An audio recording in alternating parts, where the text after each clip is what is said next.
ابو ثمامہ ساعدی سید الشہداء کے صحابی، شہید نمازی جو روزہ عاشور شہادت پر فائز ہوئے۔ آپ کوفی شیعوں کے درمیان معروف ایک شجاع و باخبر انسان اور اسلحہ شناس تھے۔ حضرت مسلم بن عقیل نے قیام حسینی کے دوران لوگوں سے بیعت لیتے وقت آپ کو مالی امور اور اسلحہ خریدنے کی ذمہ داری دی تھی۔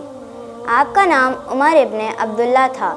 کربلا میں تنازعات شروع ہونے سے پہلے آپ نے اپنے آپ کو کوفے سے کربلا پہنچایا اور امام سے جا ملے۔ روزہ عاشور جب امام کے اصحاب ایک کے بعد ایک شہید ہونے لگے اور ان کی تعداد کم ہو گئی تو ان کی کمی محسوس ہو رہی تھی، لہٰذا ابو ثمامہ ظہر کے وقت امام کی خدمت میں حاضر ہوئے اور عرض کی: میری جان آپ پر فدا ہو، میں دیکھ رہا ہوں کہ دشمن آپ سے نزدیک ہو گئے ہیں۔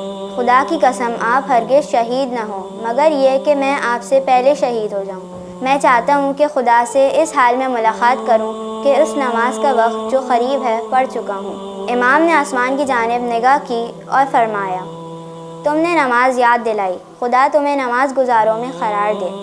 بالکل ابھی نماز کا اول وقت ہے۔ دشمن سے مہلت مانگی اور پھر ابو ثمامہ اور بعض دیگر افراد نے امام حسین علیہ السلام کے ساتھ نماز بجماعت پڑھی۔ آپ اصحاب امام حسین کے ان آخری 3 افراد میں سے تھے جو عصر عاشور تک زندہ رہے۔ بعض کا کہنا ہے کہ شدید زخموں کی وجہ سے زمین پر گر پڑے تھے تو ان کے رشتہ دار آپ کو میدان سے کاندھے پر اٹھا کر لے گئے اور ایک مدت کے بعد آپ اس دنیا سے رخصت ہو گئے۔